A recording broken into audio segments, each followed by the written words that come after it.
வில்லிவாக்கம் தொகுதியில் முதலமைச்சர் ஸ்டாலின் வாக்கு சேகரிப்பில் ஈடுபட்டு வருகிறார். அதனை காண்போம். இரண்டாவது முறையாக நம்முடைய திராவிட மாடல் ஆட்சி 2.0 ஆட்சி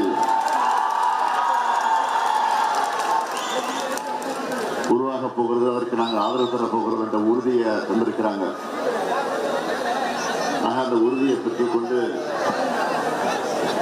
நான் நேற்று சென்னைக்கு திரும்பினேன். சென்னையில் நேற்று தென் சென்னை பகுதியில், மத்திய சென்னை பகுதியில், வட சென்னை பகுதியில் பல்வேறு தொகுதிகளுக்கு சென்று இதே போன்ற பிரச்சார பயணத்தை நான் தொடர்ந்து நடத்தினேன். அதைத் தொடர்ந்து இன்று நிறைவு நாள் பிரச்சாரத்திற்கு மாலை 6 மணியோடு முடிக்க வேண்டிய நிறைவு நாள் என்பது உங்களுக்கு எல்லாம் நல்லா தெரியும். பக்கத்தில் இருக்கக்கூடிய குளத்தூர் தொகுதியில் நான் நிற்கிறேன். அதுவும் உங்களுக்கு எதுக்கு சொல்றேன்னா, வேட்புமனு பண்ணிட்டு போனவன் தான் இன்னும் தொகுதியை கூட பார்க்கல. முடிச்சுட்டு கடைசி அங்கதான் போறேன். கடைசியா 1 மணி நேரம் தான் டைம் இருக்கு.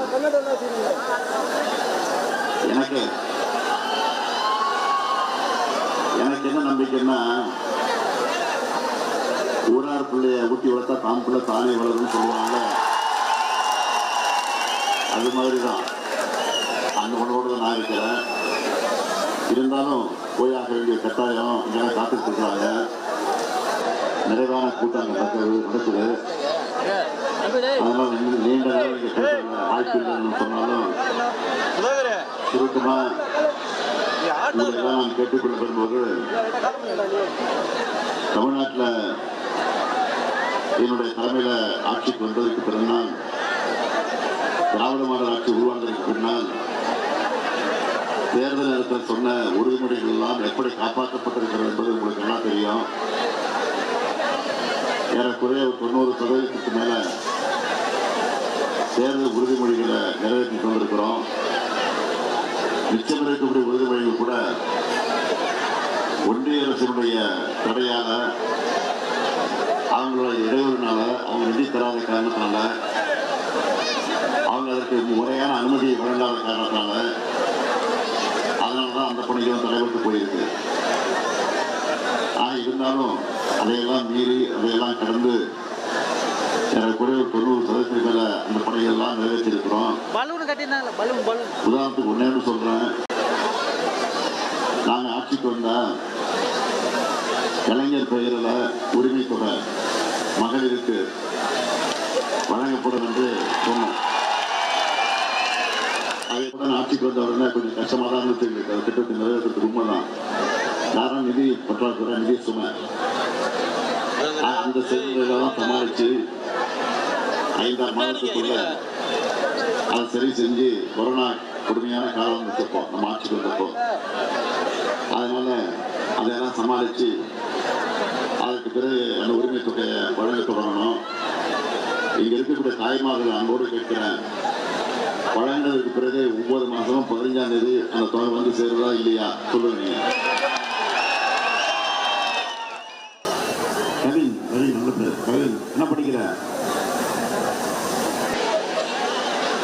இருக்காது. அந்த மாதிரி குழந்தைங்களாம் காலையில் ஸ்கூலுக்கு போனால் அது காலை சுற்றுண்டு அது ஞாபகம் இருக்கா? அதுவும் கொடுக்குறோம்.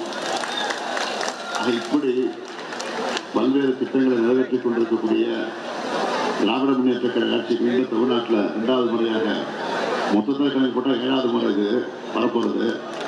ஆனால் நான் 2வது முறையாக முதலமைச்சராக பொறுப்பேற்பதற்கு நல்ல வாய்ப்பை தேடி தாருங்கள் என்று உங்களையெல்லாம் அன்போடு கேட்டுக்கொண்டு நிறைவேற்றி சொன்ன உங்களுக்கெல்லாம் மீண்டும் நம்முடைய கார்த்திக் மோகன் ஒரு நல்ல இளைஞர், துடிப்பானவர். பார்த்தீங்கன்னா எப்போ பார்த்தா சிரிச்சுக்கிட்டே இருப்பார். இதை விடாது செய்யலாம். அதனால சிரித்த முகத்தோட உங்களுடைய குறைகள் எல்லாம் கேட்டு உங்களையும் சிரிக்க வைப்பார். உங்களுடைய குடும்பத்திலே மகிழ்ச்சி வர வைப்பார். என்ன பிரச்சனை இருந்தாலும் துடிப்போடு உங்களுக்கு ஒரு சிறந்த இளைஞரை தான் தேர்ந்தெடுத்து இன்றைக்கு விடுதலை வேட்பாளர் அனுப்பி வச்சிருக்கிறோம். ஆக அவரை திருவாரையான வாக்கு வித்தியாசத்தில் வெற்றி பெற வையுங்கள், வெற்றி பெற வையுங்கள் அன்போடு கேட்டு அனைவருக்கும் நன்றி நன்றி நன்றி.